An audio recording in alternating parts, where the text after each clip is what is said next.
Olá, eu sou Franciele, professora de língua portuguesa, e vim conversar com vocês sobre alguns aspectos de interpretação textual que são muito importantes de serem considerados para o momento da prova e para os estudos de vocês. Então vamos usar hoje um texto de um poeta brasileiro chamado Paulo Leminski.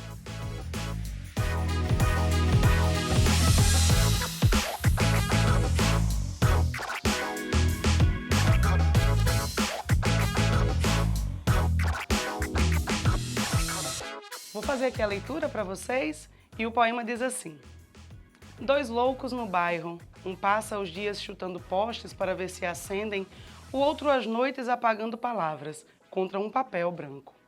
Todo bairro tem um louco que o bairro trata bem, só falta mais um pouco para eu ser tratado também. Esse poema, ele é interessante porque nos chama a atenção, primeiro, a forma dele.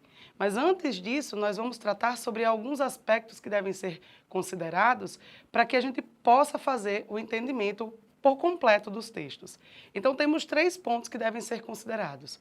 O que o texto trata, como ele trata e de que maneira o assunto do texto e a forma como ele é apresentado são importantes para a construção da interpretação desse texto.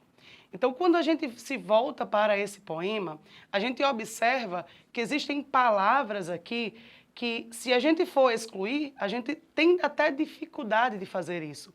Porque num poema, todas as palavras são importantes. Em um poema, todas elas foram pensadas para ocuparem esse espaço. É diferente do que acontece em um texto em prosa, por exemplo. Então, se a gente for observar, a gente vai ter dificuldade de fazer essa exclusão. Então, vamos considerar esses 3 aspectos. O que o texto trata, como ele trata e de que maneira o que ele fala se coaduna com a forma como fala. Então, vamos lá. Nós temos aqui, então, a temática do texto. Primeiro, a gente tem uma organização que apresenta 2 loucos que vivem em um ambiente familiar, que é o ambiente do bairro. Então, nós mobilizamos esse entendimento, né, que eles são 2 pessoas que vivem em um ambiente familiar, que é aquele bairro. E aí nós começamos a ter acesso a como eles são. Então, um passa os dias chutando postes para ver se acendem.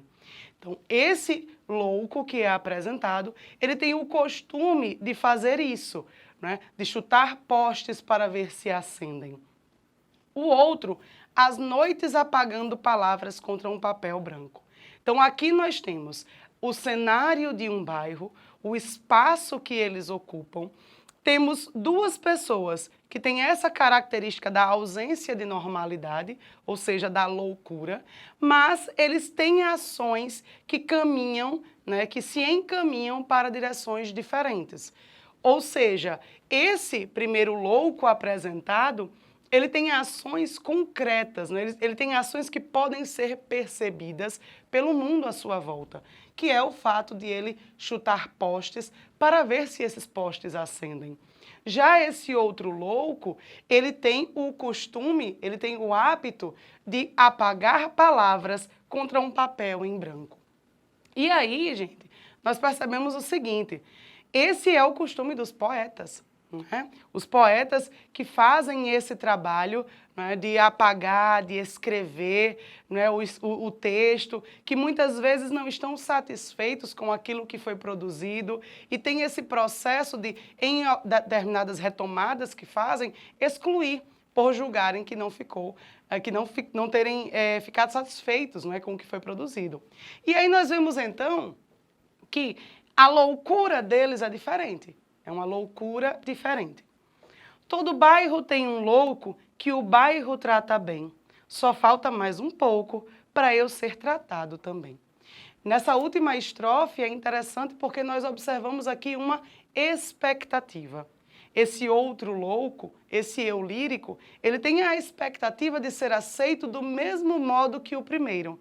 Porque esse primeiro louco é o louco que é tratado bem. Ele é o louco que é aceito. E então ele está nessa expectativa de ser aceito também. E aí a gente vai entrando um pouquinho mais no poema para observar outros aspectos.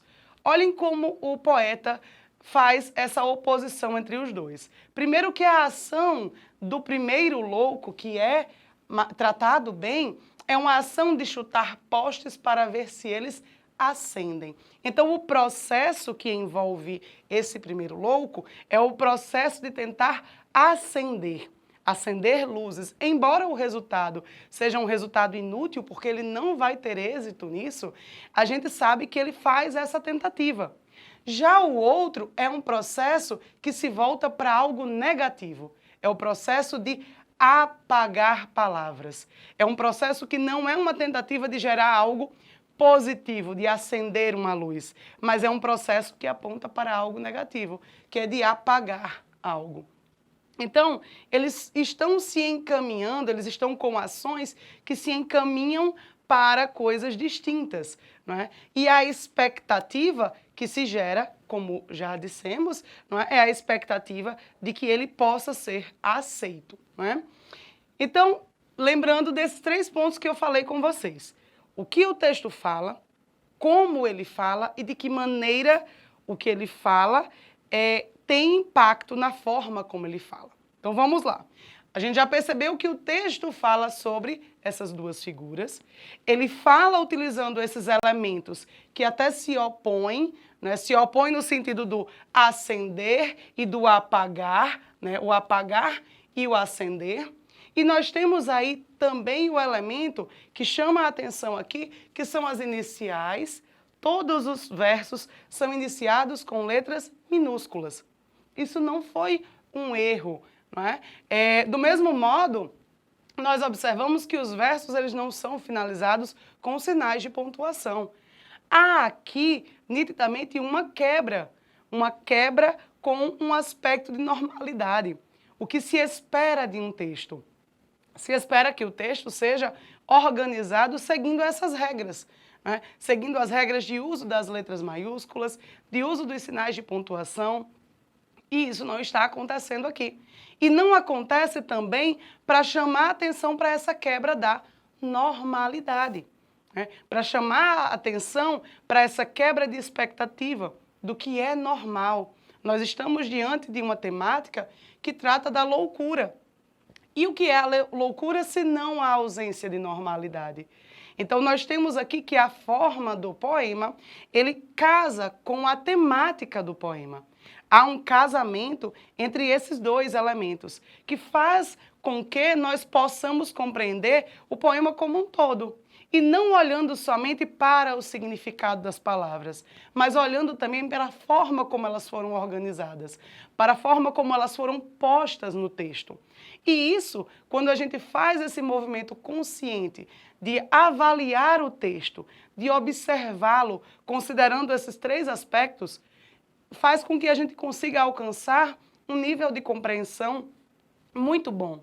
Não é? Então, claro que sabemos que temos um tempo limitado na hora de responder as questões do Enem, mas é importante que esse movimento de tentar entender esses aspectos seja treinado por vocês nesse processo de estudos anterior, né? Esse processo que é anterior à prova em si.